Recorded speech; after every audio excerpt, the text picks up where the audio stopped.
sind juba asendatakse. Sa pole seda lihtsalt veel märganud. Tehisintellekti müüdi kui kahjutud abilist, tööriista, mis teeb elu lihtsamaks, töö kiiremaks ja targemaks, paremaks ja nutikamaks.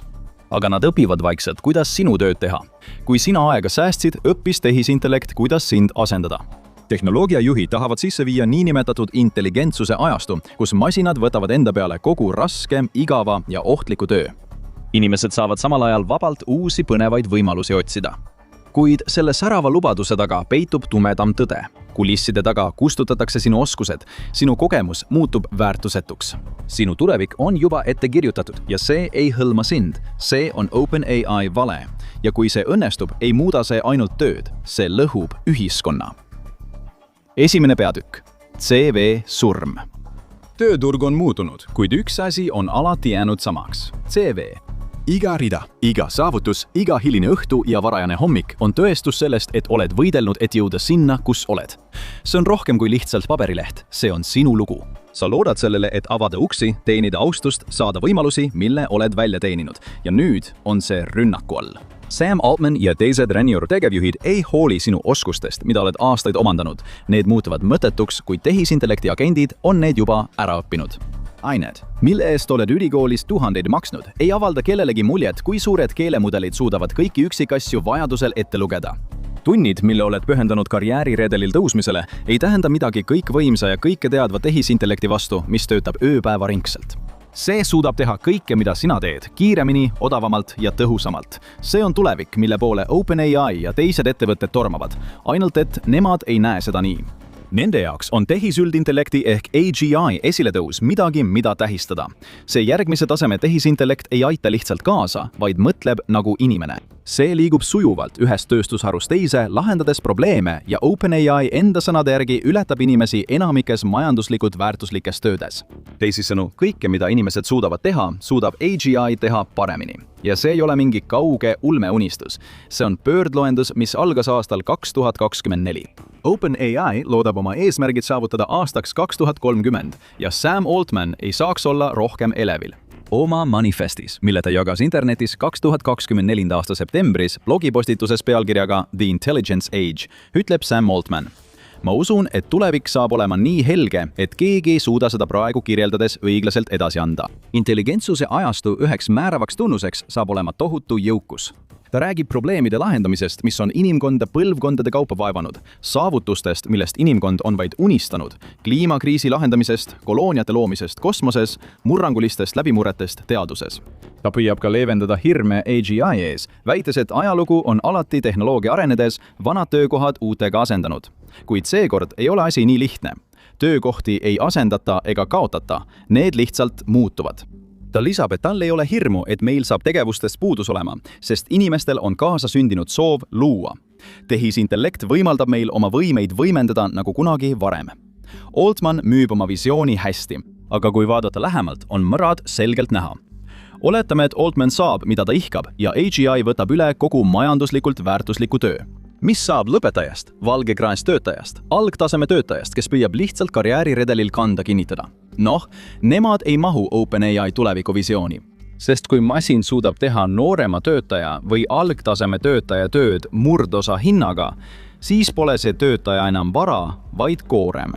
Altman tahab seda kujutada kui vabanemist, maailma, kus inimesed saavad tegeleda loovusega, samal ajal kui masinad teevad kogu igava töö ära. Nad väidavad, et ehitavad tööriista, mis annab inimestele rohkem võimalusi ja on samal ajal inimestest parem. Kas sa näed probleemi? Need kaks mõtet ei saa tegelikult koos eksisteerida. Sa ei saa anda töötajale rohkem võimalusi, muutes tema põhioskused täielikult vananenuks. Ja sa ei saa ehitada majandust, kui võtad inimestelt ära võimalused raha teenida. OpenAI 2030 aasta AGI ennustus viitab sellele, et vajalik tarkvara peab juba olemas olema. Aga riistvara, see on hoopis teine lugu. Teine peatükk. Matemaatiline miraaž. Tehisintellekti maailm elab ja sureb skaleerimisseaduste järgi. Põhimõtteliselt, kui lisada rohkem andmeid ja rohkem töötlemisvõimsust, mida nimetatakse arvutusvõimsuseks, muutub tehisintellekt targemaks ja võimekamaks. Teoorias pole sellele mingit ülempiiri. Ettevõtted saavad lihtsalt igal aastal anda sellele rohkem andmeid ja arvutusvõimsust, vaadates, kuidas nende mudelid jõuavad uutele geniaalsuse tasemetele. OpenAI on juba tunnistanud, et üldtehisintellekti AGI saavutamine nõuab tohutult ressursse. Altman on rääkinud sellest, kuidas ta ostab kokku tohutul hulgal energiat ja kiipe, et ehitada massiivseid arvutiklastrid. Eesmärk on viia arvutamise kulud nii madalaks, et see muutuks sisuliselt piiramatuks, külluslikuks, odavaks ja kättesaadavaks kõikjal. Jällegi, see kõlab ideaalselt, peaaegu utoopiliselt, kuid see on illusioon, õhuloss.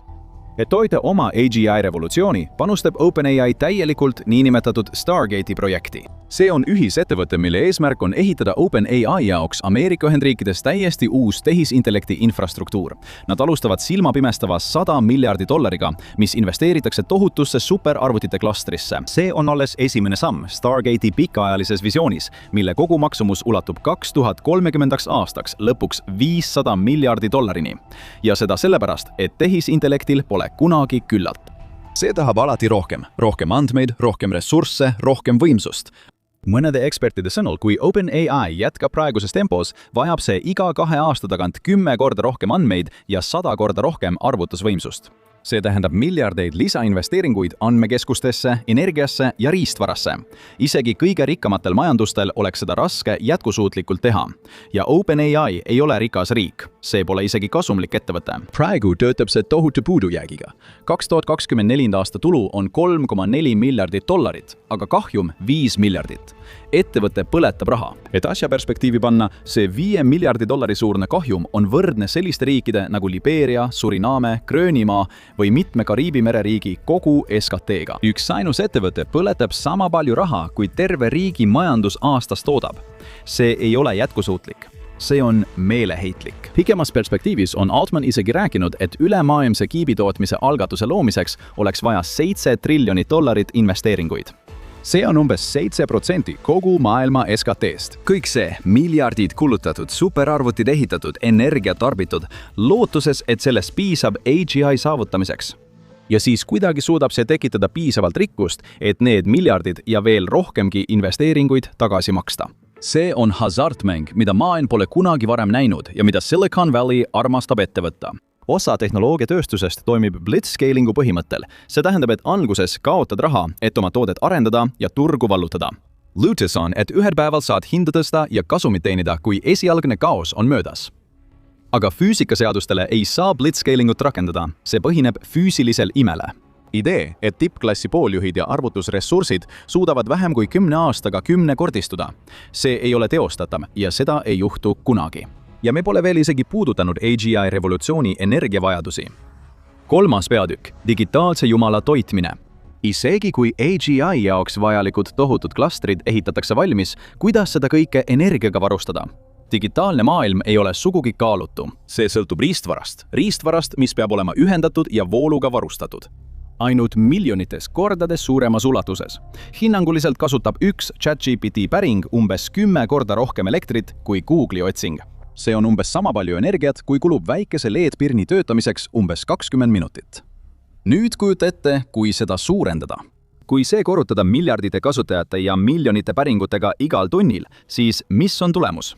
Energiavajadus, mida maailm pole kunagi varem näinud, kaugelt suurem kui tänapäeva elektrivõrk suudab taluda. Rene Haas, Briti pooljuhtide ja tarkvaradisaini ettevõtte ARM Holdings tegevjuht, usub, et tehisintellekti andmekeskused võivad 2031. aastaks tarbida kuni 25% kogu USA elektrienergiast. Praegu kasutab tehisintellekt vaid 4% Ameerika Ühendriikide elektrivarustusest. Teised eksperdid nõustuvad, väites, et USA peab oma elektrivõrgu võimsust suurendama umbes 20%, et tehisintellekti kiiresti kasvava tööstusega sammu pidada. Tegelikult tähendaks see, et USA peaks vähem kui 10 aastaga oma elektrivõrku lisama kogu Saksamaa suuruse Euroopa riigi elektritootmisvõimsuse. Jällegi, see pole lihtsalt ambitsioonikas, vaid võimatu. Elektrijaamad ei teki üleöö. Tuumareaktorid, mis on ainus süsinikuvaba allikas, mis suudab sellist tohutut energiat toota, võivad võtta ehitamiseks üle 10 aasta, mõnikord isegi kauem, tänu regulatsioonidele, viivitustele ja ootamatutele ehitustakistustele. Tehnoloogiamiljardäärid teavad seda, kuid nad näivad ka uskuvat, et suudavad reegleid painutada või rikkuda, et lihtsalt saada, mida tahavad. Microsoft üritab taas käivitada 3 Mile Islandi tuumajaama projekti, et aidata rahuldada tehisintellekti rahuldamatut isu. See on järjekordne meeleheitlik samm. selge märk sellest, et ilma tohutu eravõimsusega elektrivarustuseta pole The Intelligence Age'il mingit võimalust 2030. aastaks kohale jõuda ja elekter pole ainus probleem. Üks andmekeskus vajab miljoneid kõrgepinge vasskaableid ja tohutuid elektritrafosid. Maailma vase tarneahel on juba teiste tööstusharude ja elektrisõidukite kiire kasvu tõttu pingul. Eksperdid ennustavad, et see jõuab täisvõimsuseni 2020. aastate lõpuks, kuid jääb siiski vähemalt 10% alla ülemaailmsele nõudlusele. Maailmas ei ole endiselt piisava toorainet, et AGI arengut toetada. See ei ole oretus, vaid fakt. Václav Smeal on üks maailma juhtivaid energiaeksperte. Ta on aastakümneid uurinud energiasiirdeid ja teab, kui aeglased need tegelikult on. Need ei võta aastaid, vaid põlvkondi. Nagu Smeal hoiatab, on Ränioru ise hakanud universumi valitsejad avastanud, et energiasiirded alluvad ajaraamidele ja tehnilistele piirangutele, mis jäävad nende haardest välja. Aga kui Altman ja OpenAI teavad, et energiarevolutsiooni ei saa sundida ainult rahaga, siis miks nad ikka lubavad aastat 2030, mille nimel nad tegelikult seda infrastruktuuri võidujooksu peavad? 4. peatükk, arvutuse liit. Siit hakkavad asjad murettekitavaks muutuma. Ajalugu näitab, et kui tekib uus tootmisviis, siis võim harva hajub. See jääb väheste kätte. Autojustu omas oma terassetööstureid. Internetiajastud valitsesid internetiteenuse pakkujad. Nüüd tehisintellekti ajastul ei mõõdeta võimu enam naftabarrelites ega dollarites. Seda mõõdetakse flopsidega, ujukoma operatsioonidega sekundis. Kes kontrollib arvutusvõimsust, kontrollib tulevikku. Ja see tähendab, et sünnib uus eliitklass, niinimetatud arvutusvõimsuse aadlikkond. Leopold Aschenbrenner, endine OpenAI teadlane, on häirekella löönud. Reportis nimega Situational Awareness toob ta välja tehisintellekti võidujooksu murettekitavad geopoliitilised reaalsused. Ta hoiatab, et AGI füüsilised nõudmised on nii suured, et vaid käputäis maailma rikkaimaid ettevõtteid suudab selles osaleda. Ja see pole mitte ainult vältimatu, vaid see juba toimub. Aschenbrenner ütleb, et aastaks 27 või 88 algab lõppmäng. Aastaks 28-29 on intelligentsiplahvatus juba käimas. Aastaks 2030 oleme kutsunud esile superintelligentsi kogu selle jõus ja väes. Oht, et kõik läheb, nagu Aschenbrenner ütleb, rööpast välja, on pidev. Analüütikud kardavad maailma, kus nii suur võim on vaid mõne megakorporatsiooni käes. Kui OpenAI ja teised tehnoloogiahiiud edu saavutavad, hakkavad nad kontrollima intelligentsuse tootmisvahendeid endid. Ja me pole kunagi midagi sellist näinud. Mida targemaks see tehnoloogia muutub, seda kallimaks läheb selle treenimine ja ülalpidamine. See tõstab ainult sisenemisbarjääri. Tulemuseks saab olema omamoodi feodaalsüsteem. Igaüks, kes soovib äri ajada või teenust pakkuda, peab intelligentsust rentima arvutuse liidilt, sest see, kellele kuulub tööjõudu asendav intelligentsus, omab kogu inimkonna majanduslikku väljundit. See on täielikus vastuolus OpenAI algse asutamisfilosoofiaga. Ettevõte alustas mittetulundusühinguna. Selle põhikiri nägi ette, et AGI tooks kasu kogu inimkonnale. See lubas avatust, läbipaistvust ja kaitsemeetmeid igal sammul. See põhikiri on muutunud. Ettevõte on ümber korraldatud kasumit taotlevaks üksuseks. Kaitsemeetmed on kadunud. Nende missioon ei seisne enam inimkonna paremaks muutmises. Kõik käib nüüd kasumi ümber. Ja see, rohkem kui miski muu, toob esile OpenAI AGI valetuuma. See väidab, et see tehnoloogia saab olema avalik hüve, et see toob kõigile helgema ja jõukama ajastu. Samal ajal ehitab OpenAI tegelikult omaenda privaatset kindlust ja viskab võtme minema. 5. peatükk. Korporatiivne suverään. Selle AGI ajastu lõppeesmärk on ühiskonna ümberkorraldamine nii, nagu me seda tunneme. Altman tahab, et inimesed usuksid, et seda kõike tehakse nende parimate kavatsustega. Ta on mitmel korral rääkinud universaalse põhisissetuleku võimalusest. See oleks ilmselge vastumürk igasugusele unatusliku töökohtade kaotuse ja töötuse riskile, mille põhjustab üliintelligentne tehisintellekt. Kuid see loogika on vigane. Kui AGI asendab inimtööjõu, kukub iga demokraatliku riigi maksubaas kokku. Inimeste sissetulekuta ei ole ka makse. Maksudeta ei ole valitsuste raha, et pakkuda miljonitele universaalset põhisissetulekut. Selle asemel koondub võim veelgi rohkem. Ja see ei ole valitsus, kes maksab sulle põhisissetulekut. See on korporatsioon. See sama korporatsioon, kellele kuulub algoritm, mis sind asendas. See ongi algoritmilise feodalismi definitsioon. See on hirmutav, kuid realistlik väljavaade. Avalikkus ei saa valida tegevjuhte. Nad ei saa mõjutada musta kasti algoritme. Demokraatia sõltub inimeste majanduslikust iseseisvusest. Aga kui inimesed on täielikult sõltuvad korporatsioonidest, et saada raha, mida nad vajavad oma perede toitmiseks, siis nad ei ole enam majanduslikult iseseisvad. Nad on alamad. OpenAI väidab, et kõik hakkab toimima.